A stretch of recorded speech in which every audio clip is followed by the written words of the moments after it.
Moonlighter 2 The Endless Vault releases into early access in a couple of days, and it's a great way to continue the Moonlighter series. Going from 2D to 3D is a really interesting decision that they made, but I think it's one that works out in their favor. The game has a great gameplay loop and balances the action combat with some very light store management. It's really enjoyable and fun in this current state, and I'm really looking forward to seeing how it's going to develop throughout early access. However, in this video, I want to take a look at how it's running on the Steam Deck, whether it's playable, how playable it is, and is there going to be any issues that pop up when we're playing it. If you want to see more videos like this, hit that like and subscribe button, and hit the notification bell to be notified as soon as our next video goes live. It's also worth keeping in mind that this is an early access game, which means performance is probably going to be changing as the game is being developed. So think of this more like how it's playing right now in its current state. Due to how our setup is right now, we can't record our 40 frames per second locked gameplay without the battery life and other settings being a little bit inaccurate, so we're going to be showing 60 frames per second gameplay to show that it won't go under 40. While the first Moonlighter is a perfect game for the Steam Deck, Moonlighter 2 can be, but it isn't perfect just yet.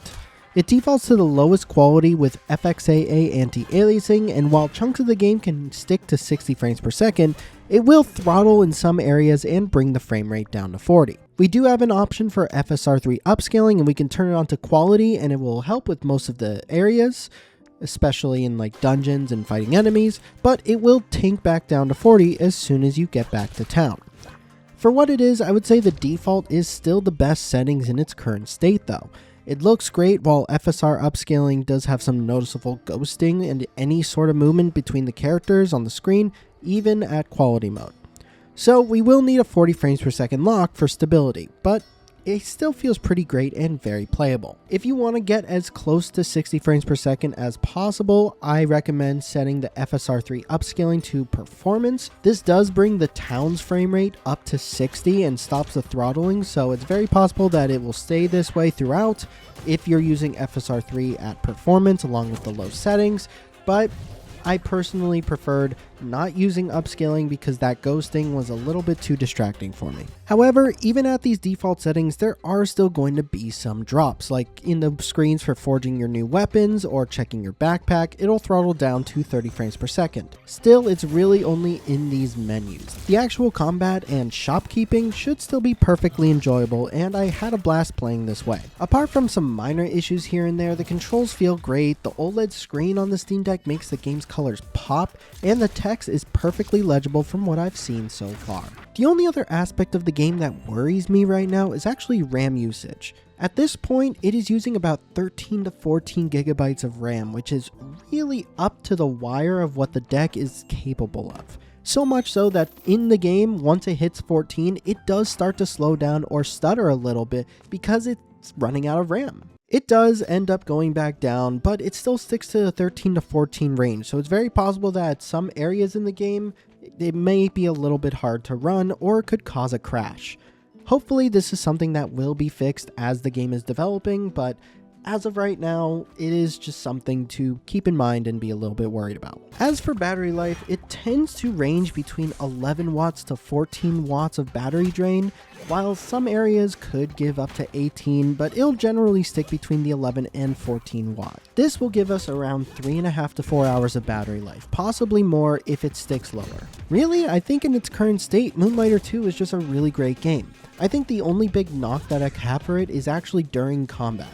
So if you're fighting multiple enemies, sometimes you'll start attacking, but for whatever reason, it'll keep attacking one enemy even if you're directing the attack to go another way.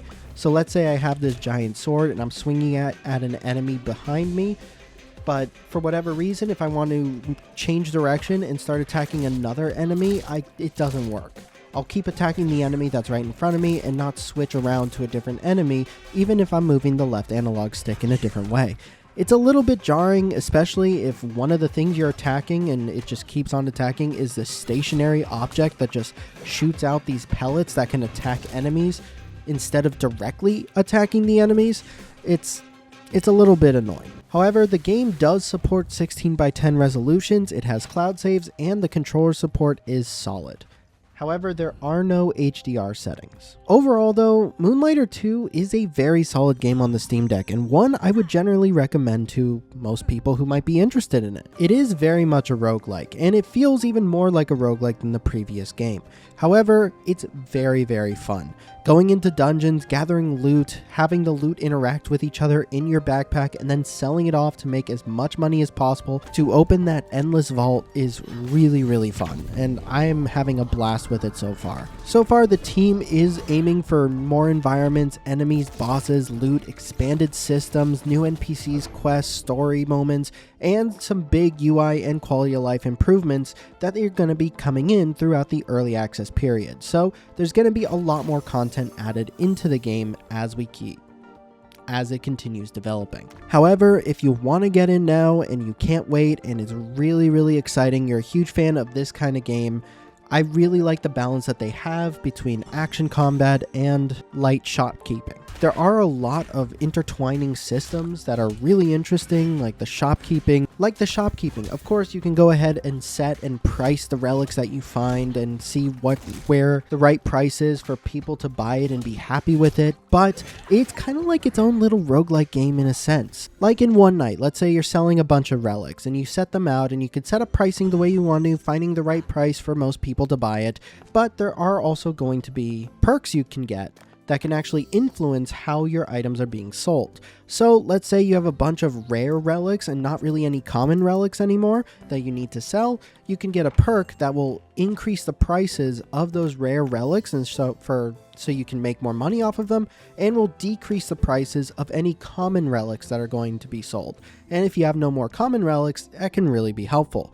Or let's say you have a bunch of common relics. You can get a perk that will actually increase the sales price for any relics that are rare and above based on how many common relics you sell. So you could sell a bunch of common relics and then it'll increase the prices of everything else up. Outside of that, in combat, there are going to be multiple ways that you can influence how your character is. Of course, you can increase your backpack size, but there's also going to be other perks you can get that can increase how many potions you bring, how much those potions heal. You can get new weapons, you can upgrade your existing weapons. There's going to be a good chunk of options already in the game to keep it feeling really great so far. It's actually a little bit surprising. I expected it to feel a little bit more empty, but it feels like there's a good chunk of stuff to do in this early access release. So I'm very excited to see what they're going to be adding, how fast they're going to be adding it, and how it's going to influence the gameplay further. And then of course on the Steam Deck, it's very playable. I would not expect it to be a clear 60 frames per second just yet. It's possible, but it does introduce some compromises like the ghosting on characters since we need FSR 3 performance.